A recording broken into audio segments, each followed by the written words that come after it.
بسم اللہ الرحمن الرحیم۔ السلام علیکم۔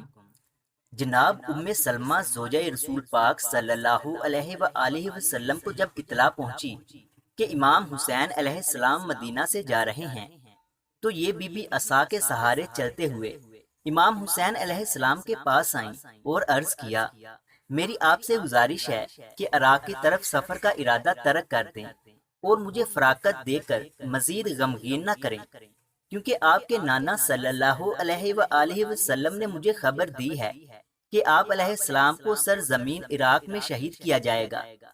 امام حسین علیہ السلام نے فرمایا، اے نانی اماں، اس بات کو میں خوب جانتا ہوں کہ کس دن میں نے قتل ہونا ہے اور اپنے قاتل کو بھی جانتا ہوں، اور اپنے مدفن اور اہل بیت علیہ السلام کے مدفن اور مقتل کو اچھی طرح جانتا ہوں۔ اگر آپ چاہتی ہیں تو میں اپنا مقتل آپ کو ابھی دکھا سکتا ہوں تاکہ آپ کو معلوم ہو جائے کہ جو بات آپ کہتی ہیں وہ مجھ سے پوشیدہ نہیں ہے۔ پھر اپنے ہاتھ مبارک سے اشارہ کیا اور بی بی سلمہ سلام اللہ علیہا نے زمین کربلا دیکھی، لشکر اصحاب کے لاشیں اور اولاد حسین علیہ السلام کے بدن دیکھے تو بہت روئیں۔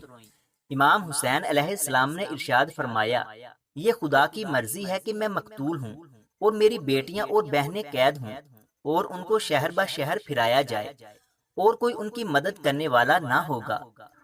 سلمہ سلام اللہ علیہا نے عرض کیا، جس دن سے آپ کے نانا صلی اللہ علیہ وآلہ وسلم نے یہ حدیث ارشاد فرمائی تھی تو ایک مٹھی خاک کربلا بھی اٹھا کر دی جس کو میں نے شیشی میں رکھا ہوا ہے۔ امام حسین علیہ السلام نے فرمایا، ہاں خدا کی قسم، مجھے اس زمین پر قتل کیا جائے گا۔ اگر میں خود کربلا جاؤں تو جہاں بھی ہوں گا وہ مجھے قتل کر دیں گے۔ پھر ایک مٹھی خاک کربلا دی اور فرمایا، اس کو دیکھتے رہنا، جس دن یہ دونوں مٹی خون بن جائے تو میں قتل ہو چکا ہوں گا۔ مزید اس طرح کی اچھی اچھی ویڈیوز دیکھنے کے لیے ہمارے یوٹیوب چینل علمی روم کو سبسکرائب لازمی کریں۔